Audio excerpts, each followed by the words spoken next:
स्कंद पुराण कहती है जिस व्यक्ति पर कर्जा बहुत ज्यादा मात्रा में हो जाता है और कर्जा चूकता नहीं है, आप बहुत प्रयास कर लिए, करोड़ों रुपए का कर्जा हो गया, यहां से लिया वहां दिया, वहां से उठाया वहां दिया, वहां से उठाया वहां दिया, तो निवेदन है कभी मौका लगे कर्जा मुक्ति के लिए सारे वृक्षों में अगर कोई श्रेष्ठ वृक्ष माना गया है तो वो बट का वृक्ष माना गया महाराज। इसलिए प्रशासनिक कार्य के लिए, मानसिक टेंशन में, परेशानियों में बटकेश्वर महादेव का स्मरण किया जाता है।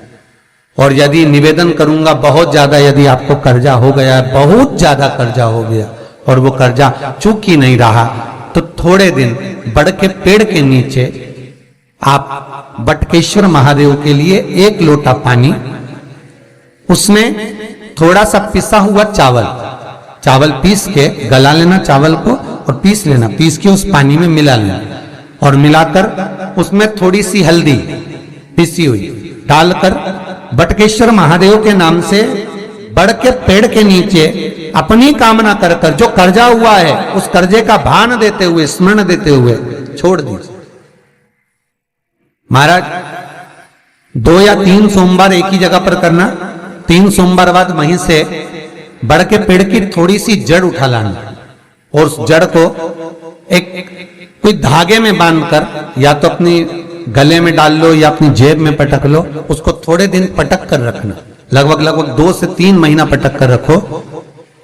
वो जड़ जैसे बड़ का पेड़ विस्तार होता है, पानी गिरे ना गिरे, जल वृष्टि हो ना हो, गर्मी पड़े ना पड़े, उसको कोई फर्क नहीं पड़ता, बड़ का वृक्ष आप रूप फैलता जाता, उसकी जड़ें अपने आप प्रबल होती है।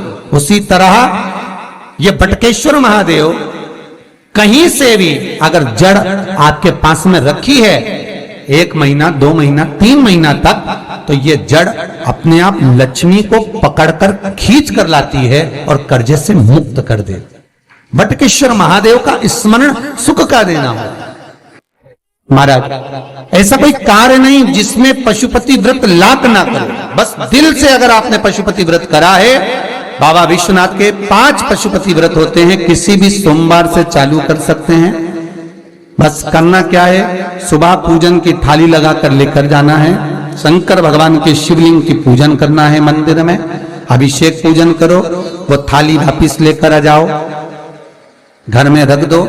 उसी थाली में शाम के समय प्रदोष काल में सूर्य डूब रहा हो, उसके कुछ ही समय के बाद आप आनंद में 6 दिए घर से लेकर जाओ, थोड़ा सा मीठा बनाकर लेकर जाओ और 5 दिए शंकर जी के मंदिर में लगाओ। पूजन करने के बाद में मीठे के 3 हिस्से कर दो, 2 हिस्से बाबा के मंदिर में अलग अलग रखिए, एक ही प्लेट में 2 हिस्से नहीं रखना है, दोनों हिस्सों को अलग अलग कटोरी में, अलग अलग दोने में, अलग अलग प्लेट में बाबा को रख दो और एक हिस्सा, एक दिया लेकर आ जाइए। घर के दरवाजे में प्रवेश करते समय राइट भाग में एक दिया घी का लगा दीजिए जो लेकर आयो मंदिर से, उसको जला के नहीं लाना है, वहीं पर जलाना। दरवाजे के पास आराम से बैठो, दिया जलाओ और प्रसाद लेकर अपनी कामना कर कर घर के अंदर सीधा पांव रखकर अंदर चले जाओ। सवेरे फरियाल करो, शाम को भोजन करो। जब भोजन करो उस समय पर जो मीठे का आपने भोग लगाया था भोलेनाथ जी को, जिसका एक हिस्सा लेकर आए हो, सबसे पहले भोजन में वो हिस्सा खाओ। प्रसाद का जो हिस्सा लेकर आए हो उसमें से किसी को वो हिस्से में से प्रसाद नहीं देना, चाहे घर में बच्चे हो चाहे बड़े हो। आपको ज्यादा प्रसाद ले जाना तो अलग से ले जाओ, पर उस हिस्से में से किसी को प्रसाद ना दें। और वो प्रसाद पहले पाकर फिर आप भोजन प्रसादी ग्रहण करें। पर इसका नियम यह है कि प्रसाद जब आप लेकर आते हैं, आपको पहले भी कथा में कहा कि शंकर का प्रसाद रात भर नहीं रखा था। जितनी जल्दी आप प्रसाद का हिस्सा लेकर आए हैं, आधे घंटे के अंदर, पौन घंटे के अंदर आपको वो प्रसाद पाना है और भोजन करना ही है।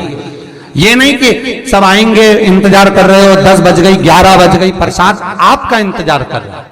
जो प्रसाद है वो आपकी प्रतीक्षा कर रहा, आपकी बाट जो रहा, आपका इंतजार कर रहा। ये नहीं होना चाहिए। महाराज कितना सुंदर कहा है शास्त्रों में कि केवल एक देव अधिदेव महादेव एक ऐसे होते हैं जिनका प्रसाद रात भर नहीं रखा था।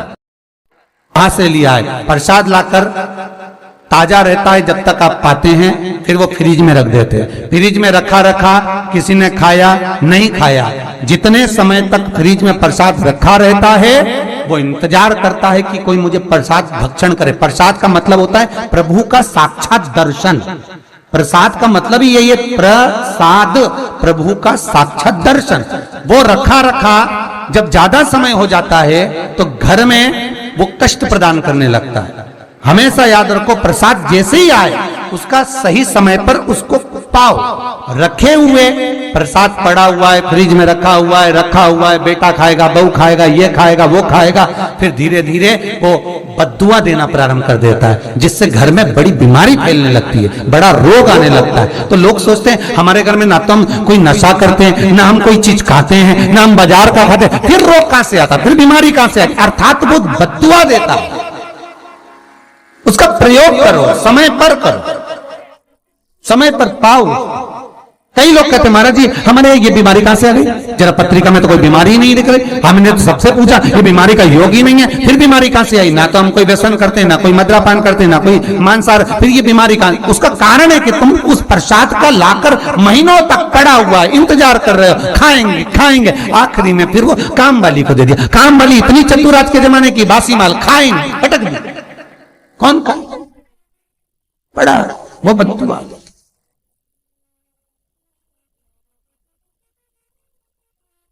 जितना आपको पाना है, जितना आपको लेना है, उतना प्रयोग करो। ज्यादा रखकर बहुत दिनों तक पड़ा है, थोर रखी है, मोहन थाल रखा है, लड्डू रखा है, पेड़ा रखा है, कुछ सामान रखा, नहीं नहीं भाई, जितना बने उतना लाओ, नहीं तो किसी को तुरंत बांट दो, समापन करो। पर अपने यहां पर बहुत दिन तक रखकर उसका बाबा स्वयं, मेरा श्री जी बाबा, मेरे तिरुपति बाबा, मेरा गोवर्धन नाथ, मेरा भोलेनाथ, उस प्रसाद के रूप में तुम्हारे घर में कितने दिन इंतजार करे कि मैं तेरे भीतर प्रवेश करूं, पर तू कराए ही नहीं, पड़ा है, रखा रहने दो, मन नहीं करता। शक्तियों जैसा कर्म मत करो जिससे हमें कष्ट मिले।